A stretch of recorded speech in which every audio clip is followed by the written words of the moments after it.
इनकलाब फ्रांस के दौरान ये जुमला शायद सबसे ज़्यादा मशहूर हुआ कि लोगों को रोटी नहीं मिलती तो वो केक खाएं। इस एक जुमले में अवाम की गुर्बत पर तंज का जो वार किया गया था वो इतना खौफनाक था कि पेट की आग इंतकाम के शोलों में बदल गई। ये जुमला फ्रांस की मलिका से मंसूब हुआ था। अब ये जुमला सच था या झूठ ये किसी को मालूम नहीं था, लेकिन फिर भी अवाम ने इस बात पर यकीन किया क्योंकि फ्रांस की मलिका मैरी एंटोनेट वो औरत थी जिससे अवाम हमेशा नाराज ही रहे। ये मलिका अपने साथ शौहर को भी ले डूबी। मैं हूं मोहम्मद उसामा गाजी और आज इनकलाब फ्रांस की कहानी में हम आपको दिखाएंगे कि फ्रांस ने बरतानिया से शिकस्त का बदला कैसे चुकाया। ये मैडम खसारा कौन थी, लोग एक भिखारन का शुक्रिया क्यों अदा कर रहे थे और बादशाह का कातिल कौन था।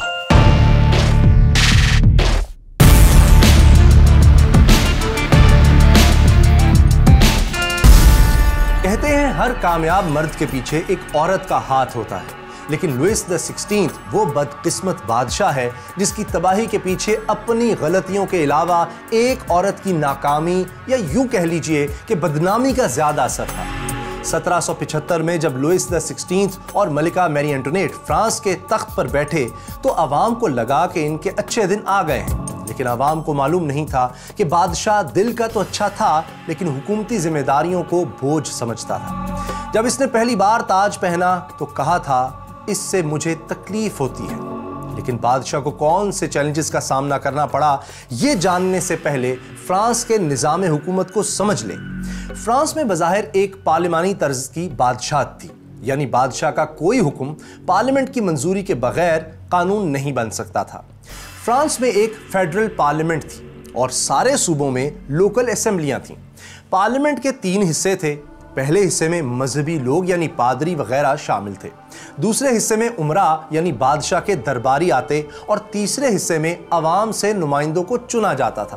पार्लियामेंट के इस तीसरे हिस्से को थर्ड स्टेट भी कहते थे, लेकिन सितम यह था कि मजहबी तबका और दरबारी जो फ्रांस की कुल आबादी का सिर्फ 3% थे, इन्हें पार्लियामेंट में ज्यादा नुमाइंदगी हासिल थी, जबकि बाकी 97% आबादी यानी अवाम की नुमाइंदगी बहुत कम थी। नतीजा ये निकला कि मजहबी तबके और दरबारियों ने बादशाह से मिलकर पार्लियामेंट को रबर स्टैंप बना दिया। 150 साल से पार्लियामेंट का वजूद बराए नाम ही रह गया था। दरबारियों ने बादशाह की मदद से दौलतमंद तबके पर सारे टैक्स खत्म करके अवाम को तरह तरह के टैक्सों में जकड़ दिया था। इनमें एक टैक्स का नाम टाइला था। फ्रांस में जो कोई साफ सुथरे कपड़े पहनकर और बाल बनाकर बाहर निकलता था तो इस पर टाइला टैक्स लग जाता था। आम लोग इस टैक्स से बचने के लिए अपना हुलिया तक खराब रखते थे और हर वक्त फटे पुराने कपड़े पहने रहते। एक और टैक्स नमक टैक्स था और 8 साल की उम्र से हर शहरी को यह टैक्स देना पड़ता था। ऐसे ही बहुत से टैक्सेस ने अवाम का भुरकस निकाल दिया था। इन हालात में नए बादशाह ने अवाम को रिलीफ देने के लिए बड़े बड़े ऐलानात कर दिए। सबसे पहले तो इसने अवाम की तरफ से नजराने लेने से इनकार कर दिया, बचत और सादगी का ऐलान किया। इसने सूबों की असेंबलियां भी बहाल कर दी और वो मज़ारे भी आज़ाद कर दिए जो इस जमाने में जमींदार के गुलाम समझे जाते थे। टैक्स इस्लाहात के लिए बादशाह ने एन रॉबर्ट जॉक्स टर्गिट नाम के एक शख्स को वजीर खजाना बनाया, जिसने अवाम पर टैक्स कुछ कम करके अमीर तबके पर टैक्स आयद करना शुरू कर दिए। लेकिन फिर एक औरत बादशाह की राह में रुकावट बन गई। लोग इस औरत को मैडम डेफिसिट या मैडम खसारा कहने लगे थे। ये औरत मैरी एंटोनेट थी, फ्रांस की मलिका। मैरी एंटोनेट इंतहा दर्जे की फजूल खर्च मलिका साबित हुई, लेकिन इसमें कुछ बादशाह का भी कसूर था, और वो ये कि बादशाह और मलिका के ताल्लुकात पहले दिन से ही खराब हो गए थे। बादशाह का तो ये हाल था कि वो मलिका की शक्ल देखना भी पसंद नहीं करता था।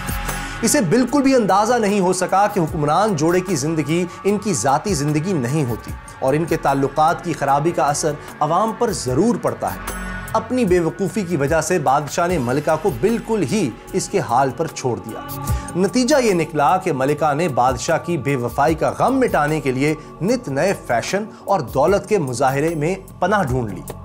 कहते हैं कि फ्रांस की तारीख में मैरी एंटोनेट से ज्यादा फैशनेबल मलिका कोई नहीं गुजरी। मलिका जब रोजाना सुबह उठकर तैयार होती तो इसे सिर्फ लिबास पहनाने और बाल बनाने पर ही घंटों लग जाते थे। हर रोज इसके बालों का स्टाइल अलग ही होता था। वो दिन में कई कई बार लिबास भी बदलती थी। इसके लिए एक से बढ़कर एक लिबास तैयार किए जाते थे। वो जेवरात पर भी पैसा पानी की तरह बहाती थी। एक बार इसने कानों के लिए बालियां खरीदी जिनमें 6 हीरे जड़े थे। इन बालियों की कीमत आज के लिहाज से 4,60,000 पाउंड थी, यानी पाकिस्तानी रुपयों में 7.5 करोड़ रुपए से ज्यादा। मलिका जुए की भी बहुत शौकीन थी और अक्सर अपना जेवर और आम इस्तेमाल की चीजें तक जुए में हार जाती थी। इसने सिर्फ 1 साल में 4 लाख पाउंड की रकम हारी। लेकिन नित नए फैशन और जुए से भी जब मैरी एंटोनेट को ज़हनी सुकून नहीं मिल सका तो इसने शाही दरबार की मसरूफ जिंदगी से फरार हासिल करने के लिए महल से कुछ दूर एक बंगले को खाली करवा लिया और ज्यादातर वहां रहने लगी।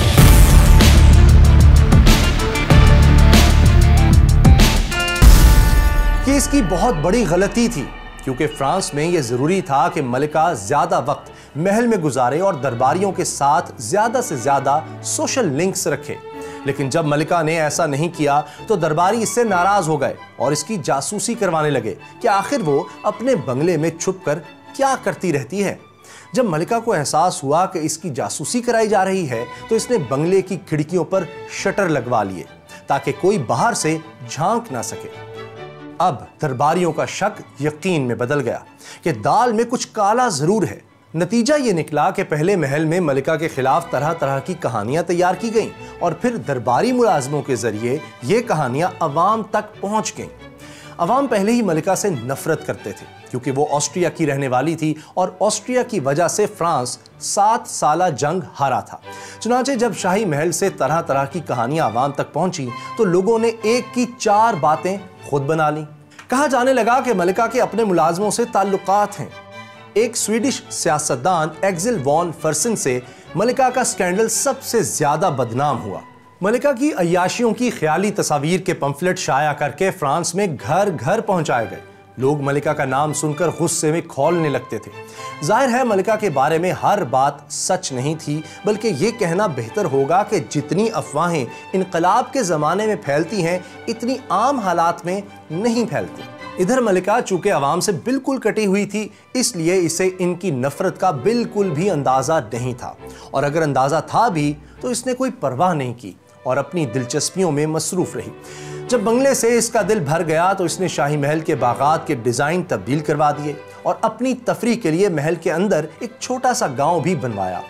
जैसे आज की दुनिया में लोग तफरीह के लिए हट्स में जाकर रहते हैं, तो इसी तरह मलिका भी इस गांव में आकर कई कई रोज़ ठहरती थी। लेकिन इस बात को भी अवाम में खूब नमक मिर्च लगाकर मलिका की अय्याशी के सबूत के तौर पर ही पेश किया गया। अवाम और मलिका में नफरत इतनी बढ़ गई थी कि एक बार जब मलिका ने एक हाथ में फूल पकड़कर एक सादा सफेद लिबास में अपनी तस्वीर बनवाई तो अवाम नाराज हो गए कि मलिका ने शाही लिबास की जगह सफेद लिबास पहनकर फ्रांस की तौहीन की है। मलिका को अवाम की नाराजगी का इल्म हुआ तो इसने शाही लिबास पहनकर नई तस्वीर बनवाई और पुरानी तस्वीर को हटा दिया, लेकिन अवाम की नफरत कम नहीं हुई। फ्रांसीसी अवाम की नफरत की हद ये हो गई थी कि मलिका शाही लिबास पहनती तो कहा जाता वो फजूल खर्ची कर रही है, और जब सादा लिबास पहनती तो ये शोशा छोड़ दिया जाता कि मलिका जानबूझकर ऐसा कर रही है ताकि पेरिस की वो टेक्सटाइल इंडस्ट्री बंद हो जाए जो शाही महल को महंगे लिबास सप्लाई करती थी। यानी अवाम अब मलिका से किसी भी हाल में खुश नहीं थे। और जानते हैं मलिका की अय्याशियों और स्कैंडल्स के किस्सों के साथ इस पर सबसे बड़ा इल्ज़ाम क्या था? वो ये कि शादी के 7 साल बाद भी वो बेऔलाद थी, और 18वीं सदी के फ्रांस में बेऔलादी सिर्फ औरत का जुर्म समझी जाती थी। फ्रांसीसी अवाम चाहते थे कि मलिका तख्त का वारिस यानी लड़का पैदा करे, इसलिए पहले तो मलिका को बेऔलादी के ताने दिए गए, और फिर जब इसके यहाँ पहली बेटी पैदा हुई तो लोग और भी नाराज हो गए। अगरचे बाद में मलिका के यहाँ 2 बेटे भी पैदा हुए, लेकिन एक बार अवाम जिससे नफरत कर लें फिर इसकी हर बात में कीड़े ही निकाले जाते हैं। लेकिन अवाम की नफरत सिर्फ मलिका के हिस्से में ही नहीं आई, बल्कि बादशाह भी अवाम की नफरत का शिकार हो रहा था। जी हाँ, लुइस द 16 ने शुरू में तो अवाम को कुछ रिलीफ दिया था, लेकिन कुछ ही अरसे बाद इसकी शोहरत का ग्राफ गिरने लगा था। एक तरफ तो इसे जोरू का गुलाम होने के ताने मिल रहे थे, तो दूसरी तरफ इसके अपने दरबारी इसके खिलाफ हो चुके थे। ये लोग चूंकि टैक्स नहीं देना चाहते थे, इसलिए इन्होंने बादशाह पर दबाव डाला कि अपने वजीर खजाना टर्गेट को बरतरफ करो और टैक्स रिफॉर्म से जान छुड़ाओ। उधर मलिका भी टर्गेट से नाराज थी क्योंकि वो इसे फजूल खर्चियों पर टोकता था। चुनांचे दरबारियों के साथ बादशाह को अब मलिका की मुखालफत का सामना भी था। बादशाह तो पहले ही कमजोर था और हुकूमत को अपने लिए बोझ ही समझता था। कहते हैं एक बार इसके एक वजीर ने इस्तीफा दिया तो बादशाह ने हसरत से कहा, काश मैं भी इस्तीफा दे सकता। अब जब मलिका और दरबारियों ने इसे मजबूर किया तो बादशाह ने अपनी जान छुड़ाने के लिए वजीर खजाना टर्गेट को हटाकर टैक्स इस्लाहात खत्म कर दी। यूं अवाम बादशाह और मलिका दोनों के ही सख्त खिलाफ हो गए। लेकिन सिर्फ बात टैक्स इस्लाहात की रहती तो भी शायद ज्यादा मसला ना होता। लेकिन लुइस द 16 ने भी अपने दादा की तरह एक ऐसा फैसला किया जिसे अवाम कभी मुआफ नहीं कर सके, और वो फैसला था बरतानिया के खिलाफ जंग का फैसला। इस फैसले के लिए माहौल यूं बना कि 4 जुलाई 1776 को अमरीकी अवाम ने बरतानिया से आज़ादी का ऐलान कर दिया। अमरीकी फौज ने बरतानिया को शिकस्तें भी दी, लेकिन जाहिर है किसी ताकतवर मुल्क की सपोर्ट के बगैर अमेरिका के लिए आज़ादी हासिल करना आसान नहीं था। लुइस द 16 के दादा ने 7 साला जंग में बरतानिया से शिकस्त खाई थी। उस वक्त अगरचे लुइस खुद कम उम्र था, लेकिन दादा की जिल्लत का एहसास करके वो अंदर ही अंदर इंतकाम की आग में जल रहा था। चुनांचे जब अमेरिका और बरतानिया की जंग शुरू हुई तो लुइस ने समझ लिया कि बरतानिया से हिसाब बराबर करने का यही मौका है, और वो अमेरिका की मदद के लिए मैदान में आ गए। इस जंग में फ्रांस और अमेरिका ने अंग्रेजों को जबरदस्त शिकस्त दी। जंग का क्लाइमैक्स अक्टूबर 1781 में तब हुआ जब बरतानवी जनरल लॉर्ड कॉर्नवालिस 7,500 फौज के साथ अमेरिकी रियासत वर्जीनिया के साहिली शहर यॉर्क टाउन में फंस गया। फ्रेंच नेवी और आर्मी ने अमेरिकियों से मिलकर बरतानवी फौज के फरार के सारे रास्ते बंद कर दिए। आखिरकार 19 अक्टूबर 1781 को लॉर्ड कॉर्नवालिस ने अमेरिकी जंग आजादी के हीरो जॉर्ज वॉशिंगटन के सामने हथियार डाल दिए।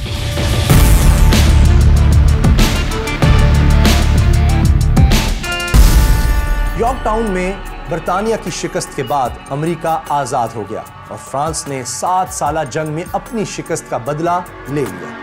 इस जंग की एक और दिलचस्प बात यह थी कि इसके शुरू होने तक बादशाह और मलिका के ताल्लुकात भी कुछ बेहतर हो गए थे।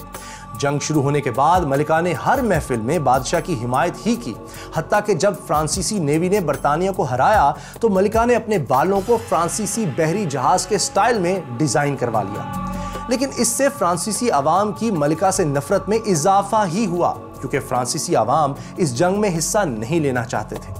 और मलिका ने जब जंग की हिमायत की तो अवाम को यही लगा कि यह जंग भी मलिका ने ही शुरू कराई है।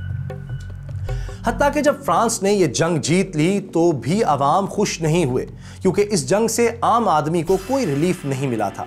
फ्रांस ने 7 साला जंग में जो कुदरती वसाइल से माला माल इलाके खोए थे वो इसे वापस नहीं मिले। सिर्फ वेस्ट इंडीज में, टोबैगो और अफ्रीका में सेनेगल का इलाका इसे मिला। दूसरा नुकसान ये हुआ कि जंग के खर्चे की वजह से इसका शाही खजाना बिल्कुल ही खाली हो गया।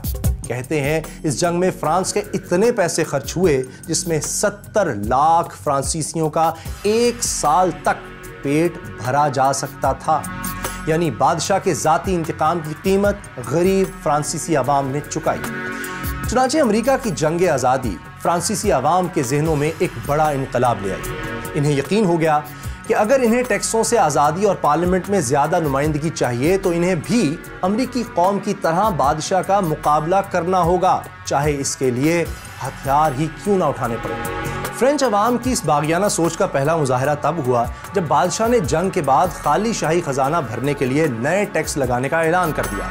अवाम ने इस टैक्स की मुखालफत इस तरह की कि हर सूबे की लोकल असेंबलियों ने टैक्स ऑर्डर पास करने से इनकार कर दिया। यूं फ्रांस की तारीख में पहली बार अवाम ने बादशाह का इख्तियार चैलेंज कर दिया। बल्कि फ्रांस में ये बातें होने लगीं कि मुल्क का नया आइन तैयार किया जाए जिसमें बादशाह की बजाय पार्लियामेंट को ज्यादा ताकत दी जाए।